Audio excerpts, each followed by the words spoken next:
Pressure is a game known for two things: its horror and its story. Out of every horror game I've played on Roblox, Pressure has by far the most cohesive and most interesting lore. It's a story driven by characters, events, ancient artifacts, and the actions of those so evil it's difficult to put into words. I've already made a video covering the lore of Pressure, however, since their newest update, things have changed. And much of the lore surrounding this game has gotten new additions that make it some of the darkest storytelling I've ever read in a Roblox game. So without wasting any more time, let's get straight into it. At its core, Pressure is a horror game, so its story needs to match. And believe me when I say that so far, this game has no happy endings, only continuations. But before we get to all the crazy stuff, let's recap.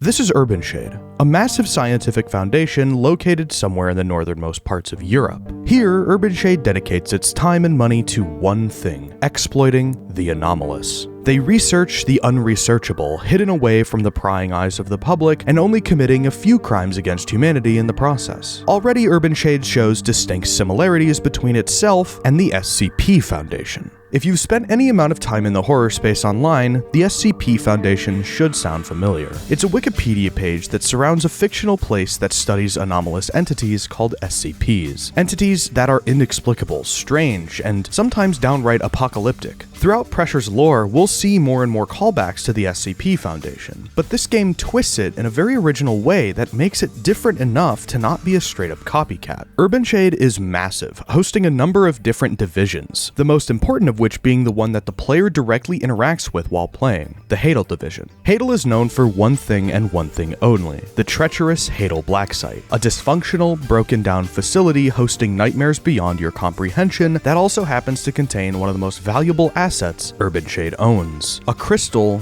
by the name of Z-2. In lore, Z2 was found with the corpse of Thor. You know, the god of thunder, Thor. Like, we aren't even paraphrasing here, this thing is just a part of Thor. So if Z2 is such an important artifact for Urban Shade, where do we come into play?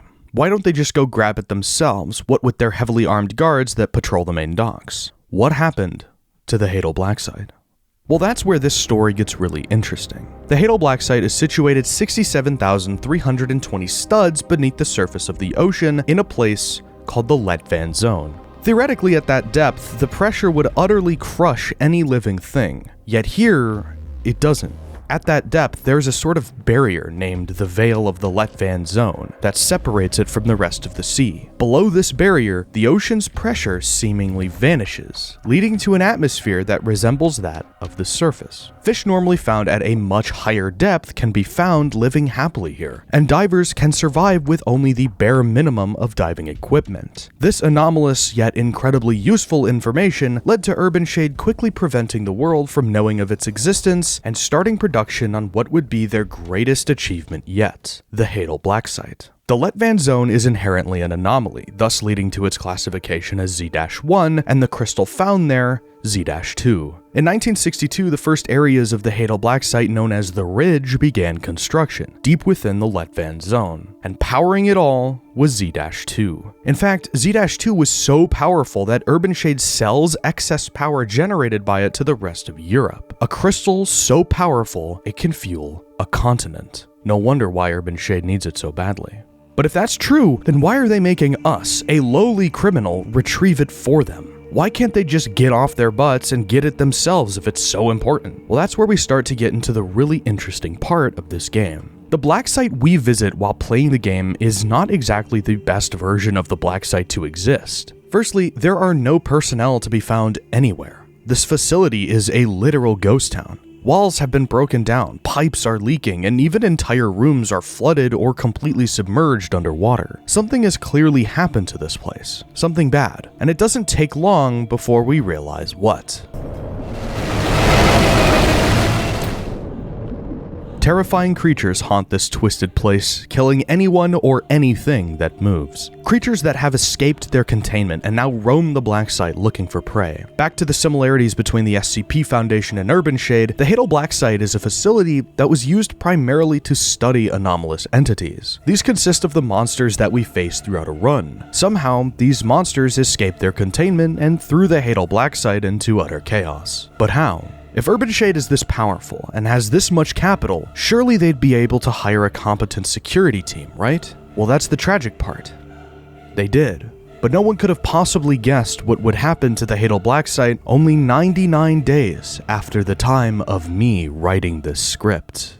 Allow me to introduce you to Z-13. Real name, Sebastian Solace. A felon convicted of 9 counts of first-degree murder. Originally given the death penalty for his heinous actions, Urban Shade had other ideas, faking his death entirely and collecting him themselves. In 2013, Sebastian was brought onto the Urban Shade team as an LR-R rank. Note the P missing, designating the prisoner rank. He was then the first person assigned to a new experiment in which Urban Shade was attempting to give human beings gills, and thus the ability to breathe underwater. If successful, this experiment would have been the single most important one done in the history of humankind. And so they began, injecting Sebastian with DNA from various ocean creatures: a blue whale, a sea snake, a silver spiny fin, a great white shark, a mantis shrimp, and what is assumed to be an anomalous being. This experiment was indeed successful. However, Sebastian ended up suffering some serious side effects, like this. Whatever is going on here. Due to this disfigurement, Sebastian was sent to the Hadal Black site for monitoring and given an anomalous designation as Z-13. Not only was this mutation performed on Sebastian incredibly painful, but it disfigured him to the point of not being able to rejoin society. The dude is like 16 feet long, for God's sake. This no doubt destroyed Sebastian, not just physically, but mentally. After all, once the experiment was deemed a success, it was refined for future test subjects, leaving Sebastian as the sole personnel with disfigurations like this. And so, Sebastian retaliated. Upon reaching the Black site post-experiment, Sebastian attacked the guards that transported him there, slaughtering them all and stealing their clearance. He then tore through the Black site, releasing every single anomalous entity from their containment cells, wreaking havoc and causing a site-wide lockdown in which few Urban Shade personnel survived. But Sebastian wasn't satisfied with simply the destruction of Urban Shade's most important and probably most expensive project. No, he wanted complete and utter destruction of Urban Shade, but more importantly, his freedom from the Hadal Black site. This is why Urban Shade is sending prisoners down to the Black site instead of personnel. They can't run the risk of losing important workers, so instead they cut a deal with the prison system, offering prisoners the chance for freedom by going to the Hadal Black site and retrieving the crystal. But it's when you peel back the layers of this game and look beyond Sebastian's seemingly endless fight against Urban Shade, which is where this game really starts to get interesting. The entities that exist in and around the Black site give this game the depth that I love it for. The other characters that you meet outside of just Sebastian make the player question what is really happening in this game. And that's what I really want to talk about in this video. Let's start with the side character that people love by far the most, and who is the main climax of the game's newest update: Painter. Z-779, codenamed The Painter, has some of the saddest lore in all of Pressure. A sentient art program that was discovered when Urban Shade personnel became suspicious of a particular online user's extremely advanced AI prompts. After tracking this person down, the workers discovered that they had somehow managed to program a sentient AI that could, quote-unquote, paint on its own using only its built-in software and a webcam. Urban Shade, being the wonderful people that they are, tortured Painter's creator until accidentally killing him nearly 4 hours into a session. Urban Shade then took this computer back to the Hadal Black site, where it would be experimented on and eventually forced to mine cryptocurrency for the company. Painter has been trapped in the Hadal Black site for much longer than Sebastian, and he too wishes to be free. So when Sebastian was setting all the anomalies loose, he discovered Painter and promised to help both himself and Painter escape the Black site. He even helped him hijack Navi, the site's internal navigation system. However, they can't escape if you succeed in your task of retrieving the crystal, so Painter tries his best to murder the player at every possible turn, opening the bulkhead for searchlights, turning on the firewall, hijacking the internal defense system, and even assisting the good people in tricking the player. Before Pressure's Worth the Wait Part 1 update, Painter was simply there as a sort of Easter egg, providing a small bit of world building for the players to eat up. But now, Worth the Wait has given us a choice. Now, when we see Painter, we have the option to rescue him. And by rescue him, I of course mean murder him. This causes Pressure's new bad ending to play out, which I've already shown off in my video from last week, so go check that out if you haven't already. However, this ending is extremely important, as it gives us new information on one specific character that up until this point hasn't really gotten a lot of screen time. Mr. Lopi, a mysterious benefactor that has been working with Sebastian on his quest to destroy Urbanshade. Out of every document in the game, if you die to Mr. Lopi, it's the only document that Sebastian refuses to show you. In this cutscene, we see Mr. Lopi, someone who is supposed to be working with Sebastian, obliterate him completely. Not only does this mean the name of the ending should be called Sebastian Turns Green and Dies, but it raises so many questions for the player. However, it's this line that Sebastian says that really intrigues me. The best part? I get to do this over and over again. You'll come back, I'll know, and I'll be waiting. I've always thought it strange that Sebastian remembers you between runs. He mentions it in his shop, he mentions it when he gives you death documents, and now he mentions it here. Why? Well, if it isn't already clear to you, Mr. Lopi can manipulate time itself. After this cutscene ends, this act of killing Sebastian is Mr. Lopi wiping his memory clean. Lopi can take him out, but he can also bring him back.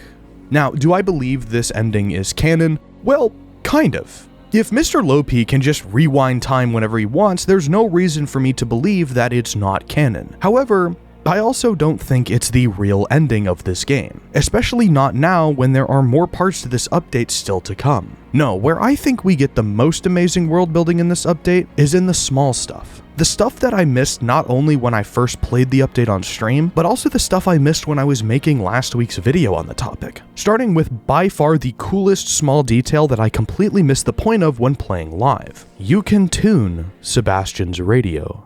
Okay, context. During the Hunt Mega Edition, Pressure had an expedition called The Hunted, where you were chased around through an under construction area of the Black Site. The major mystery to solve here was the tuning of various radios around the map, which gave you pieces of information to unlock a secret door and access to the final area. This tuning mechanic reappears in this very update, now situated inside of Sebastian's shop. That's all cool and whatnot, but it's what's on this radio that's very interesting. Priority Echo. 12 packages, sealed and ready. Better keep your mouth shut if you know what's good for Arrive once skies are clear. Submersible class. Extraction includes you and one. Innovation Labs, subsidiary of Innovation Inc., an old science simulator game on Roblox, and apparently a company that's canon in this one. Turns out, Sebastian has been successful in acquiring enough sensitive data from EXR-Ps to bribe Innovation Labs to help both him and Painter escape. If you tune this radio and then find a secret room within the ridge, you can see this. Painter patiently waiting for Sebastian to escape along with all the crates you saw in his shop. This is an amazing detail. Throughout Pressure's development, hints at Innovation Inc. being a larger player in this universe have been teased, but this is the first time we've seen them directly act within the confines of the Hadal Black Site, acting on their word and bailing out Sebastian and Painter.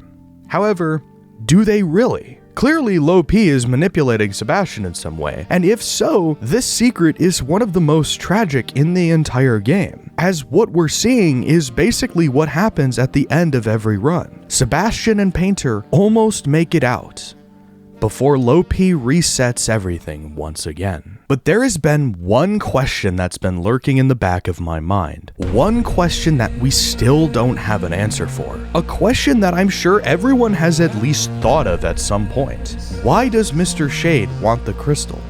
Oh yeah, we're getting so game theory with this one, gang. This thing is so powerful, it can single-handedly run the entire Black Site and then some. Clearly, Mr. Shade and Urban Shade want this crystal so they can continue to harness its anomalous powers, right? Well, maybe not. If you read the document on the Trench Bleeders, or the massive robot that saves the player at the end of a run, something interesting is written within. We know that there are more than one Trench Bleeder, as one of the rare rooms you can find is a massive chasm where you must dodge one of them as it roams free. However, there are actually 4 Trench Bleeders: Leon, Rose, Lucy, and Rivers. Each one is named after an important person in regards to Urban Shade, and the two most interesting by far are Rose and Lucy. Rose's segment is blacked out, but Lucy's is free to read. Lucy is named after Mr. Shade's stillborn daughter. When I read this the first time, it kind of caught me off guard. Lucy, the trench bleeder that quote-unquote suddenly moves like that to save the player from the Vultus Luminera at the end of the game. According to HQ, no commands were given to Lucy to save the player, and it merely acted on its own volition. But why? Why would a seemingly inanimate object suddenly care about a lowly expendable? Well, it's because we have the crystal. My theory? Lucy's soul is held within the trench bleeder, waiting for the day the crystal can be returned to Mr. Shade. I believe that this crystal has the power to transfer Lucy's soul back into a body of flesh, and Mr. Shade will not stop until that goal is reached, barely keeping himself alive, if only for a little while longer. On top of that, if you read further into the trench bleeder document, you'll notice that Lucy is the only trench bleeder that's allowed to roam free, and all that opposed Mr. Shade's decision on this were fired. Interesting. Maybe that's a bit of a stretch, but man, would that not be an amazing conclusion to this already convoluted and insane story? I think so.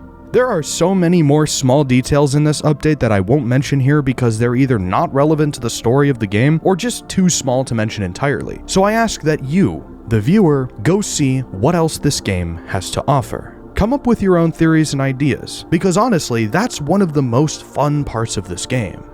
So thanks for watching, and I'll see you all next time. Peace.